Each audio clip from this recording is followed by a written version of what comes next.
Vamos agora ao exercício 4. O tempo médio de viagem que os residentes na cidade de Nova York gastam para ir ao trabalho é de 36 minutos e meio. Suponha que o tempo de viagem para ir ao trabalho dos residentes em Nova York siga uma distribuição exponencial. Observe que agora estamos com uma variável contínua e o enunciado me disse que segue uma distribuição exponencial. Eu não teria como saber isso se ele não dissesse, ou se ele não me desse a função que define a distribuição de probabilidade.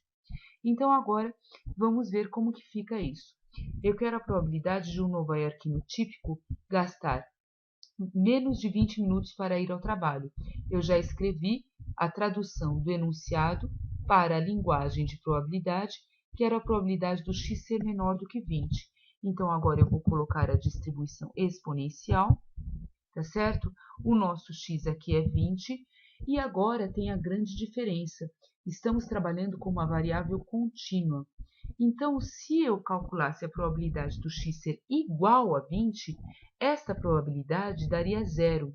Porque, numa distribuição contínua, entre, por exemplo, os números 19 e 21, existem infinitos valores.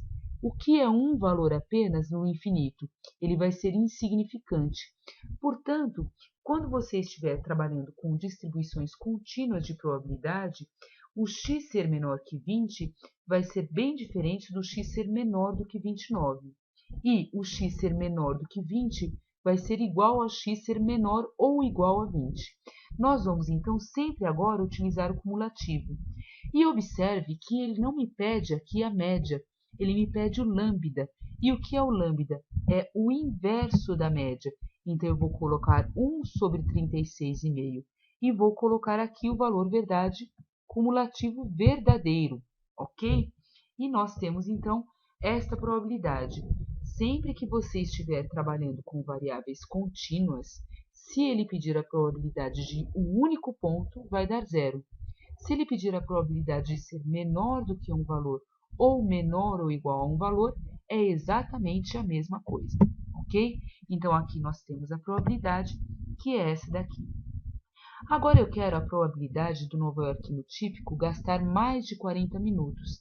Como o Excel não acumula para mais e sim para menos, o que eu farei? 100% menos a probabilidade do que eu não quero. Então, 100% menos a probabilidade do x ser menor ou igual a 40.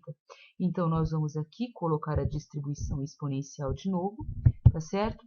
Nosso x aqui igual a 40, nosso lambda 1 dividido pela média, que era 36,5, e o nosso valor cumulativo verdadeiro. Ok? Então, aqui nós temos o que foi digitado e aqui está o resultado.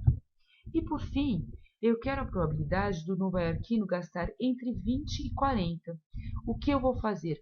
Vou calcular a probabilidade de ser menor do que 40 e desta probabilidade vou subtrair o que eu não quero, os valores menores do que 20.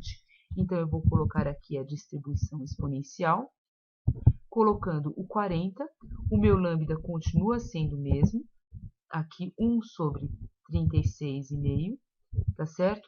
Meu valor cumulativo verdadeiro, aqui está faltando uma vírgulazinha, um ponto e vírgulazinha, meu valor cumulativo verdadeiro, e eu vou subtrair o que eu não quero. Então, novamente, uso a distribuição exponencial, vou colocar aqui o 20, o nosso lambda 1 sobre a média, que é 36,5, opa, 36,5, e o valor cumulativo verdadeiro, ok? E nós temos, então, aqui o que vai ficar como a minha probabilidade. É esta probabilidade, aproximadamente 24%.